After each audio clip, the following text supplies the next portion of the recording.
এই একটা পদ থাকলে পুরো ভাতই যেন এক থালা শেষ হয়ে যাবে নিমেষেই এই একটি রেসিপি দিয়েই। বন্ধুরা, আজকে তোমাদের সঙ্গে শেয়ার করতে এসেছি ওয়ার্ল্ড অফ পাঁচফোড়নে আমার কুকিং চ্যানেলে দারুণ মজার একটা ভর্তার রেসিপি। গরম গরম এই ভর্তা থাকলে আমার তো যেন আর কিছুই লাগে না। এর জন্যে যা যা উপকরণ লাগবে চলুন দেখে নিই। রান্না স্টার্ট করে দিচ্ছি। এখানে আমি স্লাইস করে কাট করে নিয়েছি কুমড়ো। এখানে কুমড়োটা কিন্তু মিষ্টি কুমড়োই নিতে হবে অবশ্যই এই রেসিপিটার জন্যে। মিষ্টি কুমড়োটার মধ্যে দিয়ে দিলাম পরিমাণ মতো নুন। আমি এখানে হাফ চামচ নুন ব্যবহার করেছি। এরপরে দিয়ে দেবো এখানে 1/4 স্পুন হলুদ গুঁড়ো, আর তারপরে দিয়ে দিচ্ছি আমি এখানে 1/4 স্পুন লাল লঙ্কার গুঁড়ো। ঝালটা যে যেরকম পছন্দ করেন সেই অনুযায়ী বাড়িয়ে নিতে পারেন।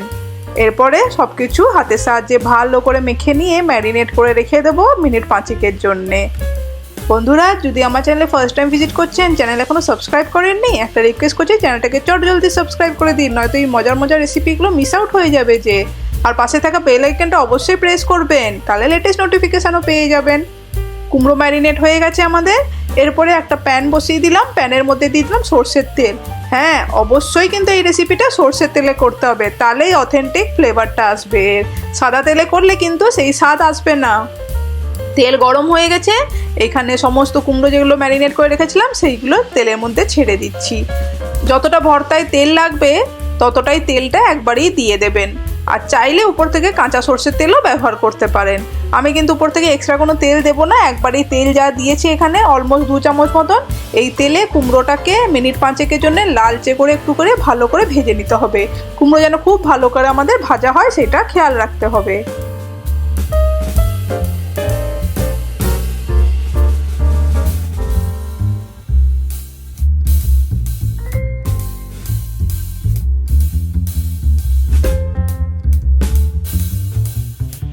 যারা যারা মিষ্টি কুমড়ো খেতে পছন্দ করেন না তারা অবশ্যই ভর্তাটা কিন্তু ট্রাই করবেন। এইভাবে মিষ্টি কুমড়ো খেতে অসাধারণ লাগে, যে খায় না সেও চেটে পোটে খেয়ে যাবে।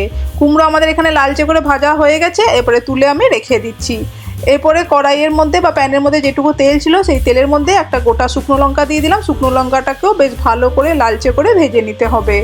শুকনো লঙ্কাটা ভাজা হয়ে গেছে, তুলে সাইডে রেখে দিচ্ছি। এবার সেম প্যানের মধ্যেই দিয়ে দিচ্ছি আমি এখানে বেশ 1 মুঠো মতন স্লাইস করে কেটে রেখেছি পেঁয়াজ।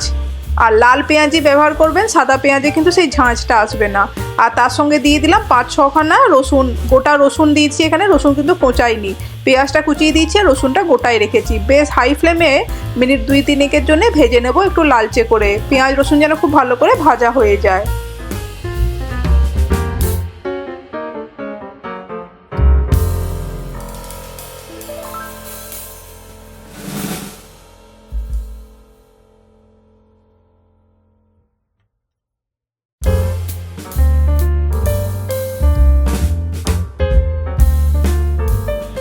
রসুন পেঁয়াজ দেখুন এখানে আমাদের লালচে কালার চলে এসেছে, তার মানে ভাজা হয়ে গেছে। এবারে গ্যাসের ফ্লেমটা অফ করে একটা বড় সাইজের পাত্র নিয়ে নিলাম।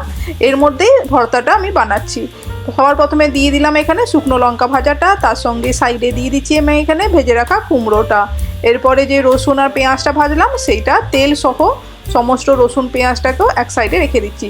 পেঁয়াজটা অবশ্যই আলাদা করে রাখবো, আর এখানে রসুনটাও সাইডে আলাদা করে রাখবো, যাতে ভর্তাটা মাখার সময় ভালোভাবে মাখা যায়। আমি আর এক্সট্রা কোনো তেল দিচ্ছি না, যা তেল আছে ভাজাতে সেই তেল দিয়েই হয়ে যাবে। এরপরে মাখার সময় যেহেতু আমি পরিমাণ মতো নুন দিয়েছিলাম, এখানে শুকনো লঙ্কাটা একটু সামান্য পিঞ্চ অফ নুন দিলাম যাতে ভালো করে মাখা যায় ভর্তাটা। শুকনো লঙ্কাটা মাখার সময় একটু যদি নুন দেওয়া যায় তাহলে খুব ভালোভাবে মাখা যাবে। এবং রসুন পেঁয়াজে কিন্তু এক্সট্রা নুন দিইনি, সেই জন্য সামান্য একটু পিঞ্চ অফ নুন দিয়ে দিলাম। দিয়ে ভালো করে শুকনো লঙ্কা মাখার পরে রসুনগুলোকেও ভালো করে মেখে নেব। তারপরে দিয়ে দিচ্ছি আমি এখানে পেঁয়াজটা আর কুমড়োটা। হাতের সাহায্যে বেশ ভালো করে মাখতে হবে। ভর্তা অবশ্যই হাতেই মাখবেন, তাহলেই কিন্তু এর ফ্লেভারটা আসবে ভালো। সব জিনিস কিন্তু চামচে ভালো হয় না, হাতে মাখলে ভর্তার ভালো ফ্লেভারটা হয়।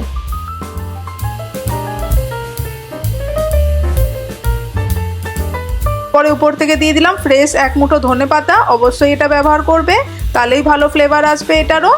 দিয়ে ভালো করে মেখে আমাদের ভর্তা কিন্তু রেডি। যদি ভালো লাগে এই রেসিপি অবশ্যই চ্যানেলকে লাইক শেয়ার সাবস্ক্রাইব করে দিয়ে পাশে থাকা বেল আইকনটা প্রেস করে আমাকে কমেন্ট করে জানাবে কেমন লাগলো।